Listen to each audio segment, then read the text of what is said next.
आप लोगों का क्या बीत रही शिक्षा? हाँ, बीत रही शिक्षा नीति समाप्त किया जाए। क्या डिमांड आप लोग का है? मतलब क्या अनुदान नहीं, वेतनमान चाहिए और क्या। पहले बता दीजिए कि बीत रही शिक्षा है क्या?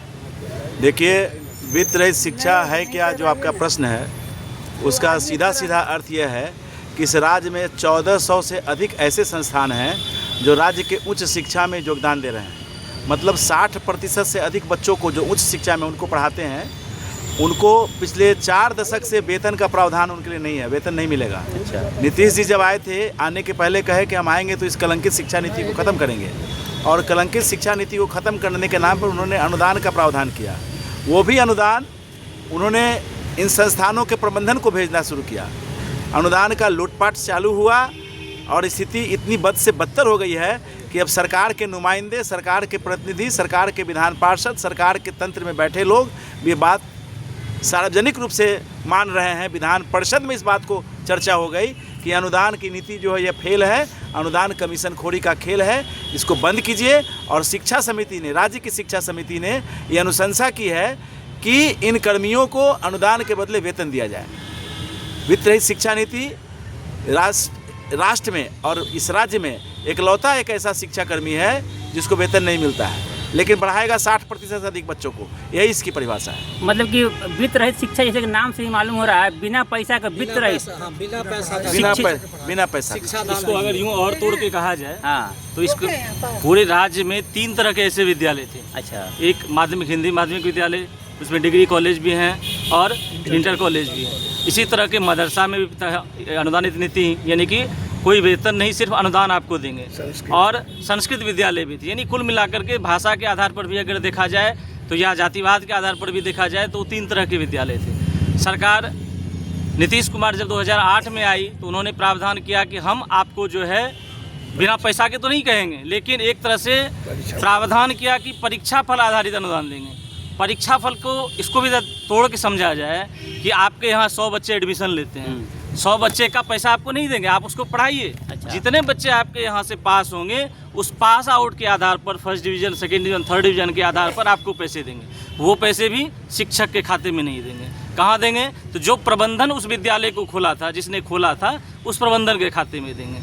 और प्रबंधन अपने हिसाब से मनमानी करता है, वो शिक्षकों के डायरेक्ट तो दे नहीं रही है सरकार, वो जैसा दे रहा है वैसा शिक्षकों को लेना पड़ता है।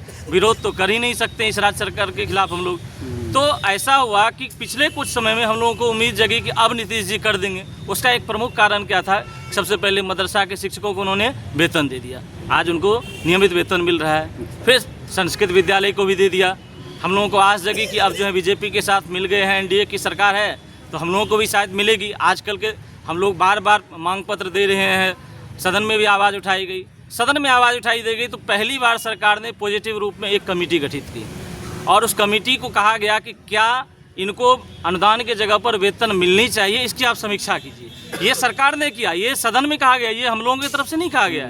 सरकार के तंत्र ने पहली बार समीक्षा करवाई और उस समीक्षा में, समीक्षा उपरांत उन्होंने लिखा कि ये विद्यालय ऐसे समय में राज्य सरकार को सहयोग करती आ रही है जिस समय सरकार के पास अपनी न की आधारभूत संरचना की कमी थी, बल्कि शिक्षा के स्तर में भी गिरावट हुई थी और उनको इतना ऊपर लाए। आज के समय में हम लोग 60% से अधिक विद्यार्थी को शिक्षा देते हैं और इतना होने के बावजूद भी मदरसा को वेतन मिल रहा है, संस्कृत वाले को वेतन मिल रहा है।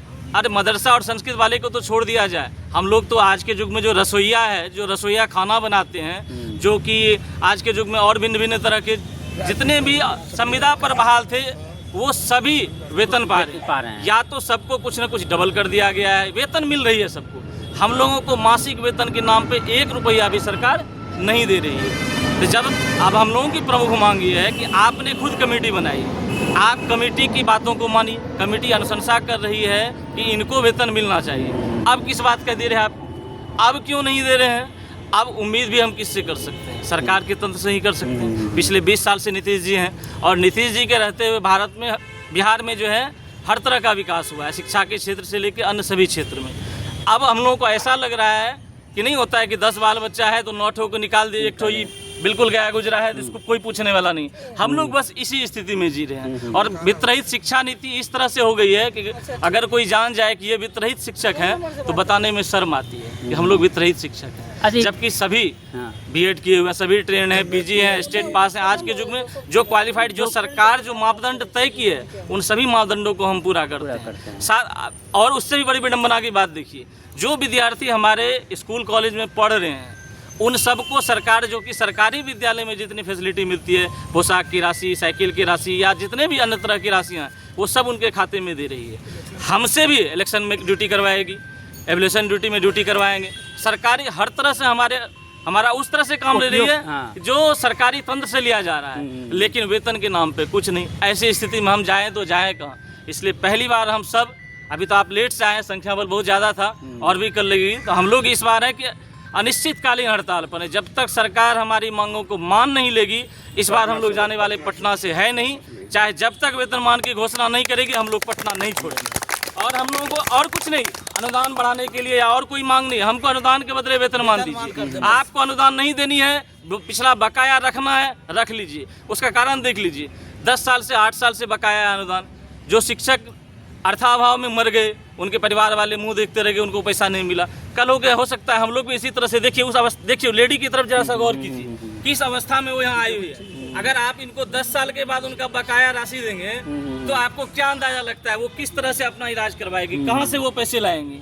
10 साल के बाद, आज 2016-17 के बाद का पैसा नहीं मिला है, तो उस तरह से आप अंदाज कीजिए कि अभी का पैसा कब मिलेगा 10 साल के बाद। 10 साल के बाद उनकी, और उनके तरह हजारों लाखों 60,000 कर्मी हैं हम लोग, इंटर माध्यमिक और ये मिला करके 60,000 कर्मी लगभग काम कर रहे हैं। और इन सबके परिवार को अगर जोड़ा जाए तो हम लोग 1 लाख से अधिक वोटर हैं जो सीधे तौर पर इस बार नीतीश कुमार को हानि पहुंचा सकते हैं। लेकिन हम लोगों की ऐसी कोई मंशा नहीं है, हम लोग विरोध में नहीं है। हम लोगों का एक ही मान है, नीतीश जी आप ही ने वित्त रहित शिक्षा नीति को खत्म किया था। लेकिन वित्त रहित शिक्षा लगता है कि जगन्नाथ मिश्रा जी के समय चालू हुआ था क्या? जगन्नाथ मिश्रा जी के समय चालू हुआ और उसके जरा सा सुन लिया जाए। इसमें है क्या कि बिहार के जितने भी संस्थान आप देख रहे हैं, वो सारे संस्थान इसी तरह से खोले गए थे। बिहार के जितने प्रबुद्ध शिक्षाविद थे उन्होंने खोला था। अच्छा, आप यहाँ पूरे बिहार के जितने बड़े बड़े इंस्टीट्यूटों को ले लीजिए, बड़े बड़े महाविद्यालय को ले लीजिए, सब इसी तरह के थे।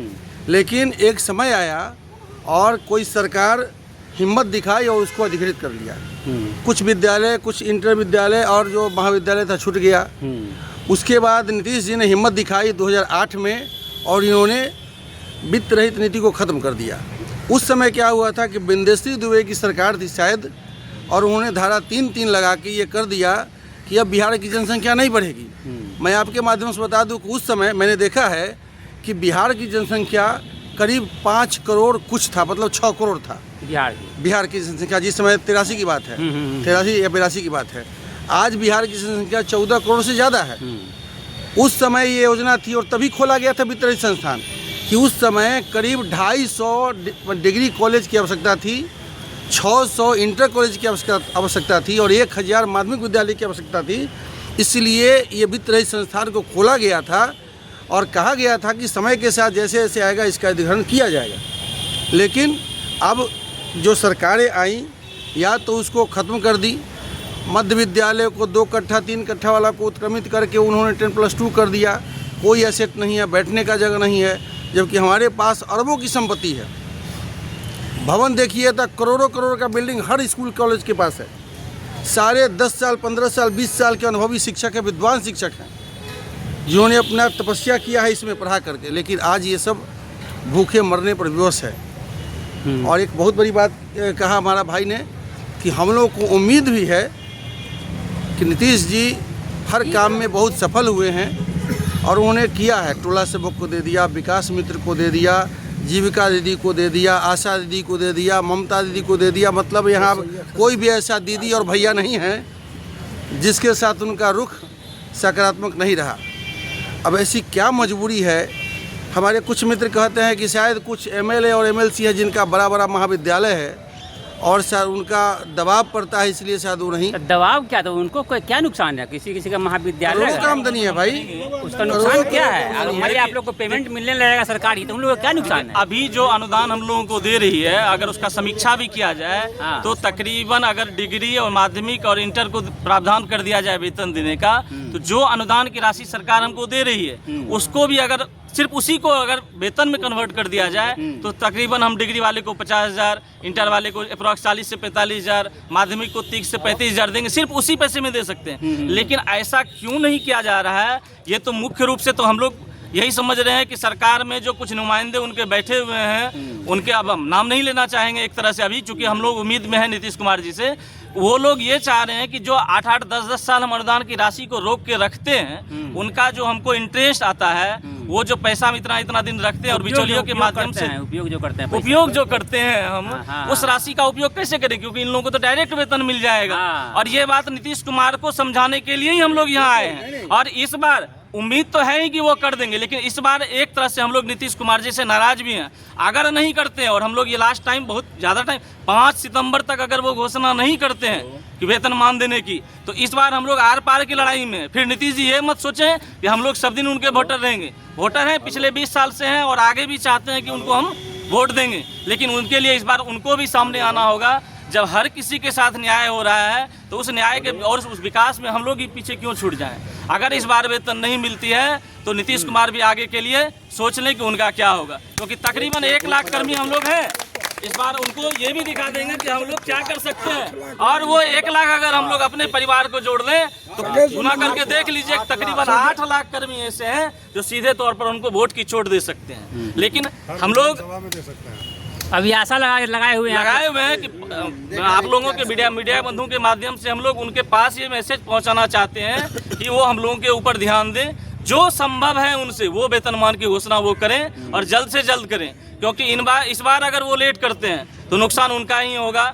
हम लोग तो अंत में है ही, करो या मरो की स्थिति में है इस बार, तो हम लोग आर पार की लड़ाई लड़ने के लिए तैयार हैं। सरकार के कान पे जू नहीं रेंग रहा लगता है, मतलब कि ऐसा कुछ नहीं हो रहा है। जानबूझ के नीतीश कुमार ऐसे प्रखर व्यक्तित्व को या उनके व्यक्तित्व को धुंधला करने का प्रयास कुछ उनके साथ बैठे हुए लोग भी कर रहे हैं। मैं आपसे बता रहा हूं कि जदयू का एक मैनिफेस्टो है जिसमें है न्याय के साथ विकास, उनका है। न्याय में तो हम लोग छूट गए, अभी तक छूटे हुए हैं। आगे हम लोग को उम्मीद है कि नीतीश कुमार जी से न्याय मिलेगा। न्याय में सबको उन्होंने दे दिया, मेरे साथ अन्याय हो रहा है, ये मेरे साथ अनजस्टिस है। क्या दोस्तों, है या नहीं है? अन्याय की सीमा में और देखा विकास में जाए, देखा जाए तो विकास के क्रम में सबका हो गया कुछ ना कुछ। हम लोग भारत में पीछे छूट रहे हैं, बिल्कुल पीछे छूट रहे हैं। हमारा सर इस तरह इस 2008 में जो अनुदान की राशि देना तय हुआ था, आज तक आप लोग गौर कीजिएगा कि प्राइवेट सेक्टर से लेके गवर्नमेंट सेक्टर में भी कोई भी हर 3 साल से 5 साल के बीच उनकी समीक्षा जरूर की जाती है कि क्या आज हम जो 10 रुपया दे रहे हैं 5 साल बाद भी उसी 10 रुपया में हम काम करवा लेंगे? क्या आज 2008 में जितने लेबर को हम मजदूरी देते थे उतना अगर हम उसको मजदूरी देंगे तो क्या वो लेबर काम करने के लिए आएगा? 20 रुपया 40 रुपया उस समय रेट था। तो हम लोगों को जो अनुदान की राशि 2008 में तय की गई है, अभी तक वही राशि चली आ रही है। एक तो वो मिल नहीं पा रही है, दूसरा लेकिन अब हम लोग अनुदान के पीछे भागने वाले हैं नहीं। हम लोगों को अनुदान के बदले एक मुश्त वो जो बाकी है वो दे दिया जाए, नहीं भी देना है तो नहीं दे, लेकिन हमको अनुदान के बदले वेतनमान निश्चित रूप से दिया जाए। जब तक अनुदान के बदले वेतनमान नहीं देंगे हम लोग इस बार पटना नहीं छोड़ने वाले हैं।